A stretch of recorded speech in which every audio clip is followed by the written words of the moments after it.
O que o projeto de lei 15 de 2024 diz a respeito do devedor contumaz e como pretende aumentar, né, as regras, endurecer as regras contra esse tipo de devedor?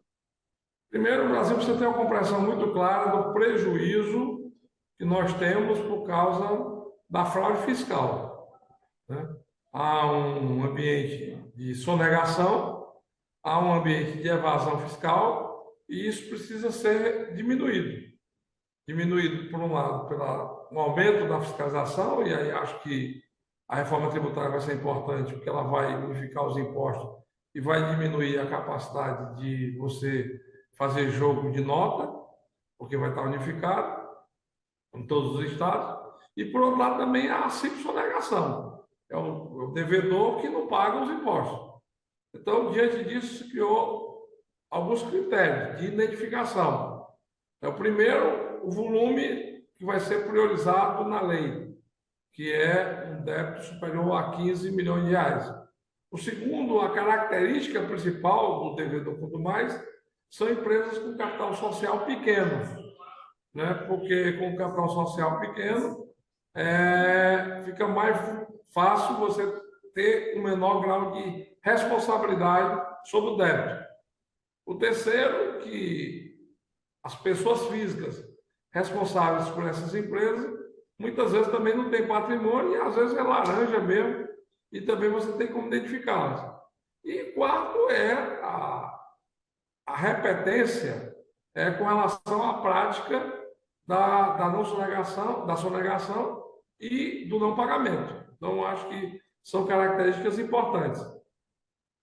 O processo é um processo danoso para a sociedade brasileira. Hoje se estima que o rombo seria algo em torno de 220 bilhões por ano. Dinheiro que daria para reconstruir o Rio Grande do Sul, dentro de um ano hoje. Ou o dinheiro que daria para fazer o enfrentamento da questão climática, da transição energética no Brasil. Mas, infelizmente, esse dinheiro está indo para onde? Está enriquecendo aqueles que praticam, né, a ilegalidade, não é só a questão moral, mas a questão ilegal mesmo, a questão criminosa, né, de lucrar em cima do imposto. Às vezes as pessoas até acham vantajoso comprar alguma coisa mais barata, porque o fornecedor não está pagando imposto, mas aí o prejuízo é de todo mundo. Porque quanto menos paga, mais eleva a alíquota. E, por outro lado, também, esse momento que o Brasil está vivendo. Se o país está precisando de caixa, está com dificuldade para honrar seus compromissos, está com dificuldade para colocar dinheiro, inclusive para resolver o problema de uma calamidade como é essa do Rio Grande do Sul, a gente também tem que buscar na nossa contribuição. Então, o enfrentamento ao devedor quanto mais também é uma reivindicação do Brasil de hoje.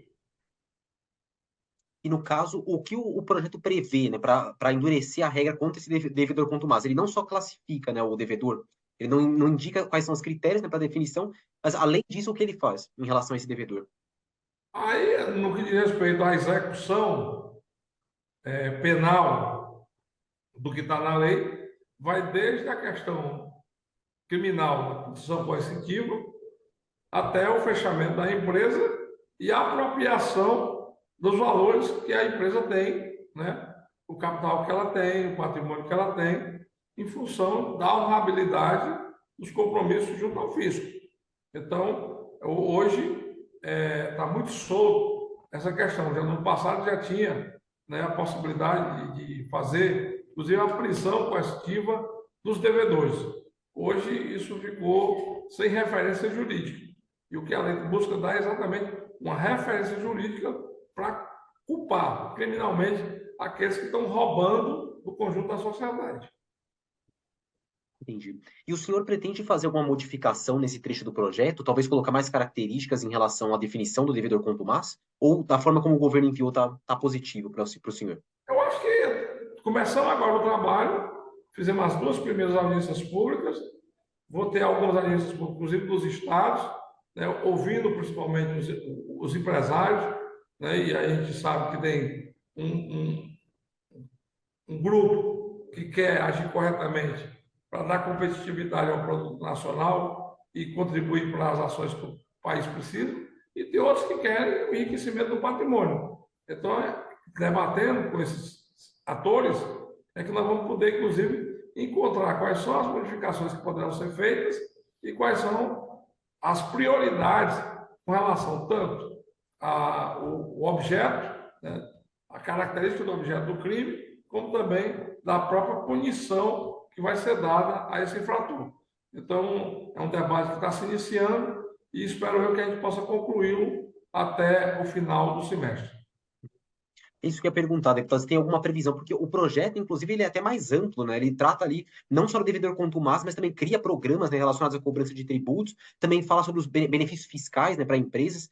Existe uma previsão de quando terminaria essa tramitação, pelo menos na comissão, né, de quando será aprovado? O senhor acredita que nesse semestre conseguiria aprovar na Comissão de Desenvolvimento Econômico? A ideia é exatamente, até o final do semestre, a gente aprovar na Comissão de Desenvolvimento Econômico, né, que é a primeira comissão na qual ele está tramitando, depois ele tem que ir para a CFT, depois para a CCJ e depois para o plenário, se não houver nenhum requerimento de urgência aprovado para levar direto para o plenário. Então, acredito que a gente cumpra a nossa tarefa até o final do primeiro semestre e que a gente possa concluir todo o processo legislativo até o final do ano. Perfeito. Todo o processo na Câmara, né? No caso, que ele depois iria para o Senado, né? Exatamente. Entendi. Muito bem. Tá certo. E, inclusive, esse projeto ele estava tramitando em regime de urgência, agora ele está em regime de prioridade, correto?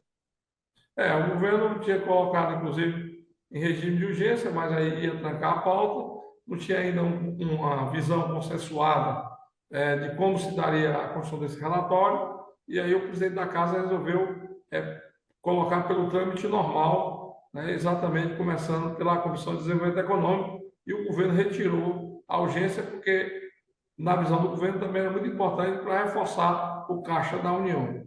Uhum. Entendi. E, deputado, em relação a esses outros trechos, né, do projeto, a criação desses programas, né, em relação aos benefícios fiscais também, o que o senhor vê, o senhor teve uma visão positiva do que pôde analisar nesse primeiro momento? Eu fiz uma leitura ainda superficial, né? Eu pedi, inclusive, à comissão, os técnicos, para fazer um estudo mais aprofundado do impacto, principalmente no que diz respeito tanto, né, à renegociação, como no que diz respeito aos incentivos e aos subsídios. Eu estou aguardando essa resolução, esse estudo, até o início da próxima semana. Tá certo. E só para reforçar, o senhor até já tocou bem nesse ponto, mas para deixar claro também para o nosso espectador, em relação à importância de se combater o devedor contumaz, né? O senhor falou que prejudica toda a sociedade na realidade, né? Qual é essa importância, então? Sem sombra de dúvida, eu acho que a sociedade precisa, inclusive, se organizar para combater essa fraude, né? Esse roubo. É dinheiro público nosso que está sendo roubado, está sendo desviado, que poderia estar ajudando os brasileiros em tantas situações críticas que nós estamos vivendo, inclusive com relação à prevenção dos acidentes climáticos, né, vídeo que está acontecendo no Rio Grande do Sul. Então, eu acho que isso é uma necessidade que o Brasil tem. A minha ideia, inclusive, é rodar alguns estados levando esse debate para poder municiar a sociedade para se organizar em relação a isso.